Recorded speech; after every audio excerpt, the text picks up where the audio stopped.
Começando mais uma aula do nosso programa de educação em diabetes. Agora o nosso assunto é muito sério e tem a ver com complicações do diabetes. Mas calma, que não é querendo assustar ninguém.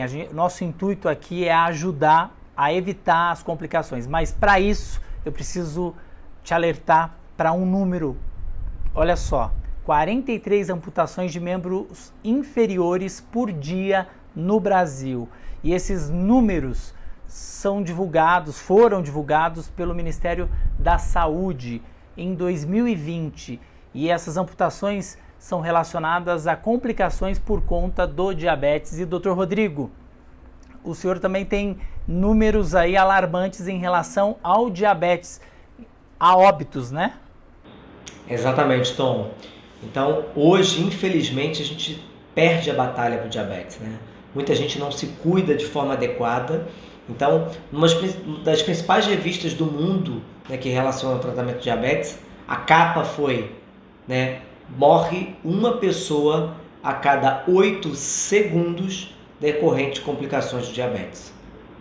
Isso é inaceitável, né? Então a gente tem que mudar isso.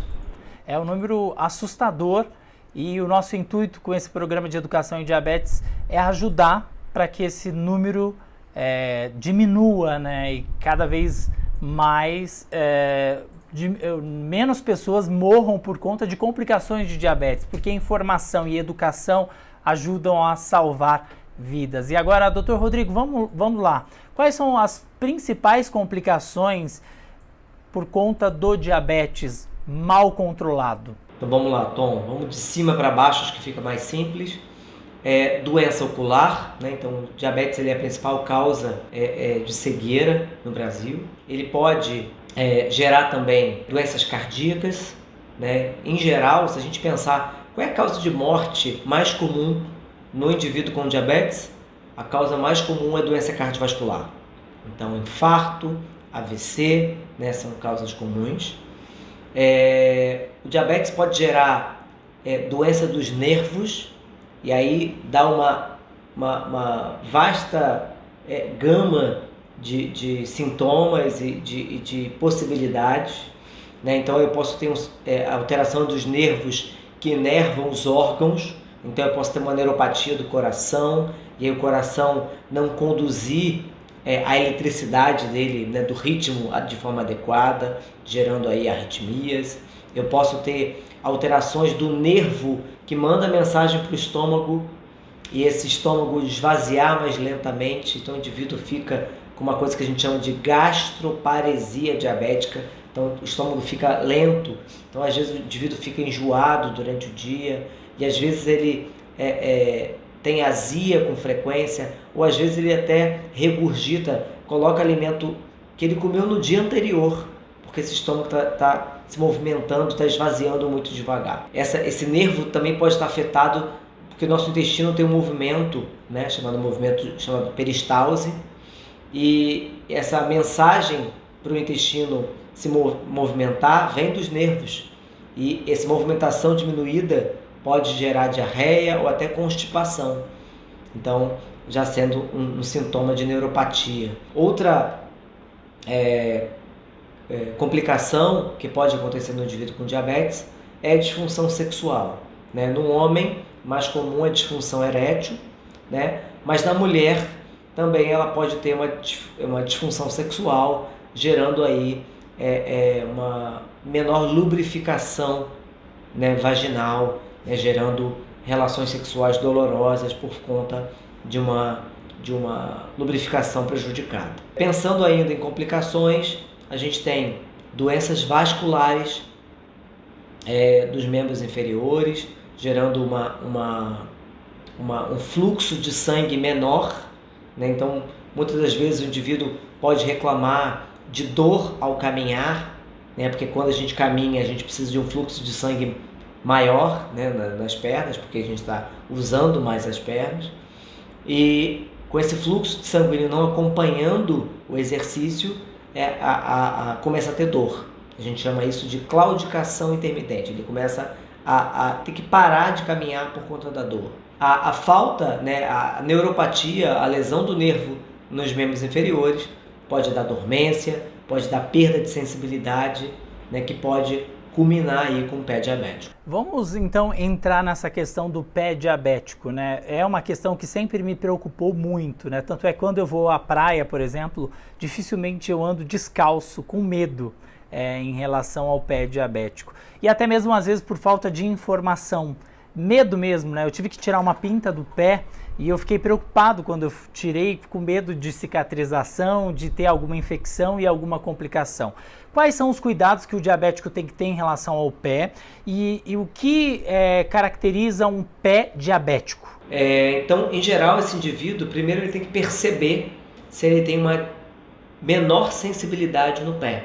Então, a neuropatia, como a gente disse antes, faz o indivíduo perder a sensibilidade.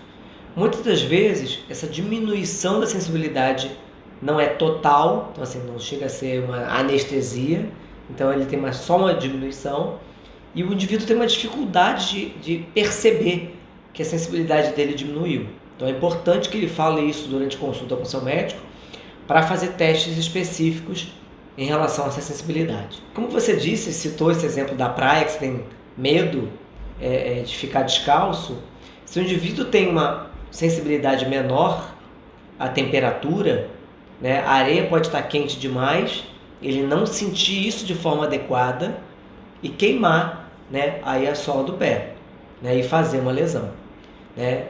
E já falando um pouquinho da pergunta que você fez, o que é pé diabético, né? Então, o pé diabético é qualquer lesão, né, no pé do indivíduo com diabetes, que normalmente é proveniente de uma lesão vascular, ou de uma infecção, ou de uma alteração de sensibilidade. No caso, o pé diabético tem ligação com a neuropatia? Tem, então muitas das vezes a origem da lesão se deve pelo fato dele não ter essa sensibilidade por conta da neuropatia. Então, muitas das vezes, o indivíduo calçou o sapato, tinha uma pedrinha dentro do sapato, não percebe que a pedrinha está lá dentro, porque a sensibilidade dele é diminuída, e aí isso vai fazendo uma lesão ali no pé. Vamos só explicar então o que é a neuropatia, né? Que são quando a gente acaba... vamos explicar de uma forma bem simples, né? Que são aqueles receptores de sensibilidade, né, doutor? O que acontece quando a gente não controla o diabetes e o que a glicose alta, né, ou descompensada afeta, né? Então, a gente tem vários tipos de nervo, né? A gente tem fibras mais grossas, fibras mais finas, e a função do nervo é de trazer sensibilidade, de dar um senso de localização. Então, por exemplo, se eu fechar o olho, eu sei que a ponta do meu nariz é aqui. Então, essa localização, né, espacial tem a ver também com a função do nervo. Com a posição, né, dos órgãos, né, dos músculos no nosso corpo. Por exemplo, se eu perco totalmente a função do nervo motor, a tensão, a musculatura não fica completamente relaxada quando a gente não está fazendo exercício. Existe uma tensão que mantém tudo ali no lugar. Isso é uma função do nervo. Então, a primeira coisa que se afeta em geral quando o diabetes está fora de controle é a sensibilidade, que são as fibras mais finas, elas são mais sensíveis à alteração de glicose. Então, a glicose descompensando, ficando muito tempo descompensada, obviamente não é um dia de descontrole que vai fazer isso, né? São anos em geral, vai gerando aí uma perda de sensibilidade. E isso em geral é o que traz outras complicações decorrentes dessa neuropatia. Bom, a gente estava falando sobre neuropatia, mas também a glicose descompensada afeta a visão. E hoje o diabetes também é um fator de risco para a cegueira, né, doutor Rodrigo? De que forma o diabetes afeta a visão? Então, lá no início eu disse também que o diabetes afeta os vasos, né? Então, dentro do olho, lá na retina, né, que é como se fosse um espelho que a gente tem lá atrás do olho, né, onde a gente forma a imagem, a gente tem vasos muito finos, né, parecidos com cabelos, né, são muito finos, e esses vasos sofrem influência grande de níveis altos da glicose. E eles podem fazer multiplicação de vasos para tentar cobrir mais a circulação por uma deficiência de circulação pela glicose alta. E às vezes eles fazem liberação de líquido desses vasos por conta da glicose alta, o que faz atrapalhar aí a visão. E a gente falou sobre o coração, né? Hoje o diabetes é uma das principais causas de problemas cardiovasculares. E aí a gente fala tanto das doenças do coração quanto o AVC. E essa glicose alta, ela sobrecarrega, né, esse órgão tão importante para a nossa sobrevivência. O sistema cardiovascular é muito afetado pela glicose alta, né? E afeta em diversos cenários. Ela pode afetar a circulação para o próprio coração, porque ele precisa de circulação para ser nutrido, e essa falta de circulação é o que gera o infarto. E essa glicose alta também ela causa uma inflamação nos vasos que pode favorecer ao colesterol se depositar.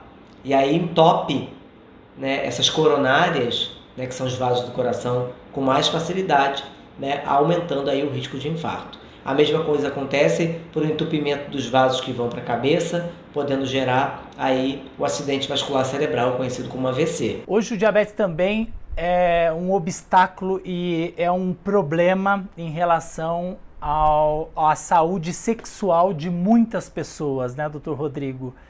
E por que isso acontece? Então, o pênis, né, vamos falar do homem primeiro, o pênis ele tem, para desempenhar sua função sexual, ele depende da ação do funcionamento do nervo, né, que vai trazer sensibilidade, e também dos vasos para encher esse pênis de sangue para ele ficar ereto. Com a glicose alta, né, e perdendo a sensibilidade, então essa função do nervo está prejudicada, e a alteração da glicose também nos vasos não deixa o pênis se encher de sangue para ele ficar ereto. Então, por conta disso, é comum no paciente com quadro de descompensação da glicose ter disfunção erétil. Isso no caso do homem e no caso da mulher? Então, na mulher é um grande mito achar que só o homem é influenciado por níveis alterados da glicose na parte sexual. A mulher também precisa de uma circulação adequada na região genital para ter prazer. Então lá o clitóris dela vai se encher de sangue também, tem que ter uma sensibilidade vaginal, né, para ter prazer e para, por conta disso, se lubrificar, né? E aí por conta disso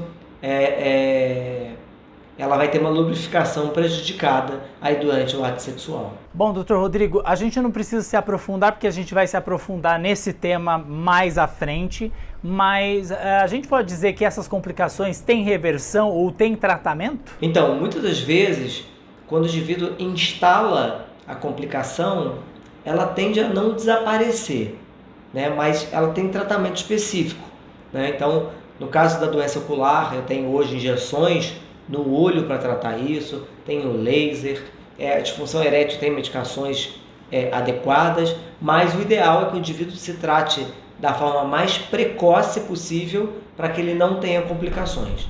Quanto mais o tempo passa, mais difícil vai ficando, é isso? Maior a chance de complicação. Quanto mais tempo ele fica fora de controle, mais chance ele tem de ter complicação secundária do diabetes. Bom, mas isso é tema para uma próxima aula, então continue com a gente. A próxima aula, na verdade, a gente vai falar sobre casos de urgência e emergência, como lidar e o que fazer, né, em casos de emergência quando se trata de diabetes, né, doutor Rodrigo? Exatamente. Espero vocês lá na próxima aula. Exatamente. Boas glicemias, a gente já se vê, hein, pessoal?